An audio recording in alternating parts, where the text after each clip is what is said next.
Narito tayo ngayon upang matunghayan ang nagiinit, nagbabaga at talaga namang usap-usapan at nagtitrending na latest issue ni Ate Erica.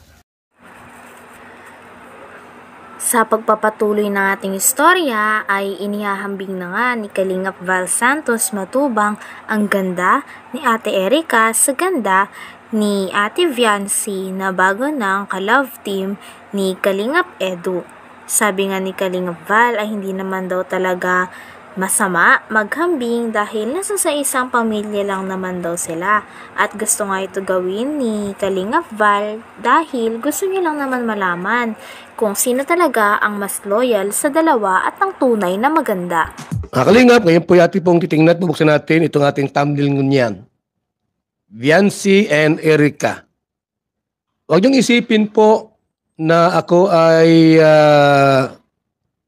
nandito sa live para apakan yung isa. Hindi ganon ang ating pakay.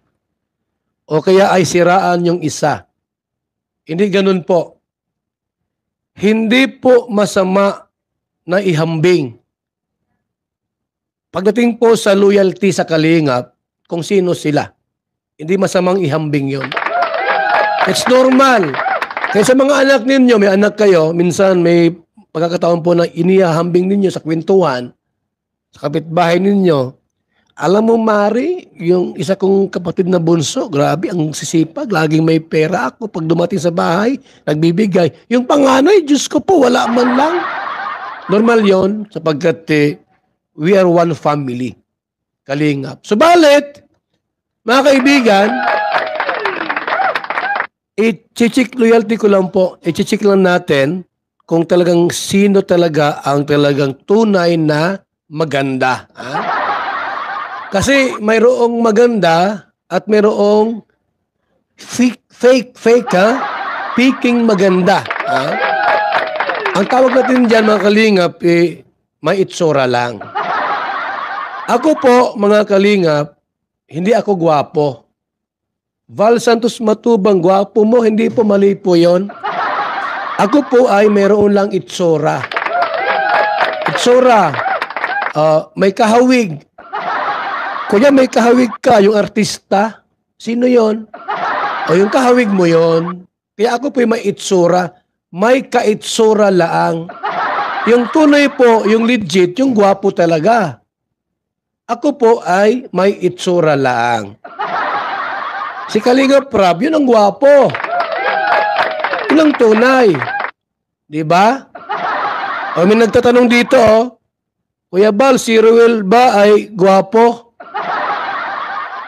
Nung nasa malalagyan, pangit man yan. Diba? Payat baga si Ruel noon, nung nagpadait, gumwapo. Ibig sabihin po, nasa dait ang mga gwapong ngunya. Dito nga ay pinaliwanag ni Kalingap Val kung ano ang ibig sabihin ng totoong maganda at kung ano ang diferensya nito sa mga babae na maitsura lang. Sinabi niya nga na ang mga babae daw na maitsura lang ay ibig sabihin kumukupas ang ganda. Kung baga sila ay nakadepende sa mga make-up o mga pampaganda lamang. Kuya Bal, si Ruel ba ay gwapo? Nung nasa malalagyan, pangit man yan. Diba? Payat baga si Ruel noon, nung nagpadait, gumwapo. Ibig sabihin po, nasa dait ang mga gwapong ngunyan. Gusto mong gumwapo? Magpadait kayo. Sigurado gwagwapo ka dito. Ito, nagkukumpara din po, Kuya, sino ang mas gwapo? Si Derek Nuelsa o si Birador? Ay, alam na natin kung sinong gwapo sa dalawa. Si Birador, maitsura. Pero ang gwapo po, si Derek Nuelsa. Alam po natin yan ng lahat. Ito po mga kalingap, mga kaibigan, bago natin umpisahan yung talakay ngayong umaga po, makinig muna tayo. Ito muna tayo mga kaibigan. Sa live nating ito, pag-uusapan natin ang kaibahan ng maganda at may itsura. Ayan ha. Sa live na ito, pag-uusapan natin ang maganda at may itsura. Katulad ni Erica na may itsura lang. Ops! Katulad ni Erika na maitsura lang. Na di katulad ni Beyonce na tunay na maganda. Wow! Si Beyonce po ay tunay na maganda. Si Erika pala ay maitsura lang. Ang may itsura lang ay pwedeng kumupas at maglaho. Yan. Kapag ikaw po ay maitsura lang, ano po? Pwedeng maglaho at kumupas. Bakit po mga kalingap? Kasi po ang maitsura, pilit nagpapaganda. Halimbawa, bibili po ng ganito. Yung mga, ang tawag dyan, mga makeup, lipstick, eyebrow, tapos kung ang pilik mata mo ay maikli, pahabain mo tulad ni Catherine. Sabi ko, Catherine, abay, di ba sabi ko mag-swimming tayo? O, lahat nag-swimming na bagaw, lahat nag-swimming na. Ba't ikaw? Alam mo sagot sa akin? Ay, kuya ba, baka yung pilik mata ko'y lumangoy? Baka raw po yung kanyang pilik mata lumangoy. Eh, bakit po? Sapagkat nagpapaganda. Tulad ni Erika po, pilit nagpapaganda. Dito nga ay sinabi ni Kalingap Val na talagang isa daw sa mga factor kung bakit maganda daw si Ate Erica ay dahil may makeup daw ito. Hindi katulad ni Ate Beyonce na kahit talagang tanggalin ang makeup o kahit tanggalin daw ang pintura sa mukha ay tunay na maganda pa rin at walang nababago sa mukha. Ito daw ang talagang may tuturing na tunay na maganda. Kaya nga napakaganda daw talaga ni Ate Beyonce at walang-wala daw si Ate Erica dito. Ano po, pwedeng maglaho at kumupas. Bakit po mga kalingap? Kasi po ang maitsura, pilit nagpapaganda. Halimbawa, bibili po ng ganito. Yung mga, ang tawag dyan, mga makeup, lipstick, eyebrow, tapos kung ang pilik mata mo ay maikli, pahabain mo tulad ni Catherine. Sabi ko, Catherine, abay, di ba sabi ko mag-swimming tayo?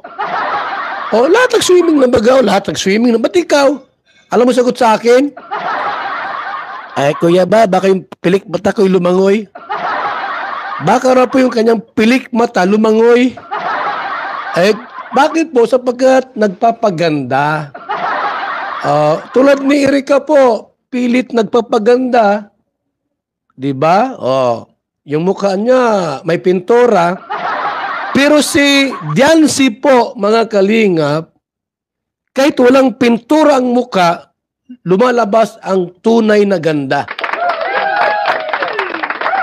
Ganyan po ang totoong maganda po. Kahit walang pintura, ang gamit ay pulbulaang, lumalabas ang tunay na ganda.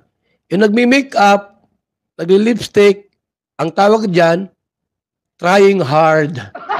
Trying hard yan, gustong gumanda, kasi maitsura laang. Subalit ang tunay na ganda, kailanman ay hindi mapapawi. Yun! Ang tunay na ganda po, kailanman hindi napapawi. Kami po, tulad ko, maitsura lang, ay habang tumatanda, pumapangit. Pero ang gwapo po, like Agamulak. Gwapo ni Agamulak, no? Matanda na pero gwapo pa rin. Tulad ni Philip Salvador. Mga ganon, habang tumatanda, lalong nagbo-blooming, gumaganda. Pero kami po, ni Birador, maitsura lang kami. Si Direk Nuelsa po ay talagang gwapo talaga yan. Kaya nga tinawag siyang Adonis ng Kalingap. Gwapo man yon. Si Beyonce na Kalingap Angel ay tunay na maganda. Yan! Mula sa Hanggang dito na lamang muna ang ating nag-iinit, nagbabaga, pinag-uusapan at talaga ng mga nagtitrending na latest issue ni Ate Erica. Maraming salamat sa inyong panunood.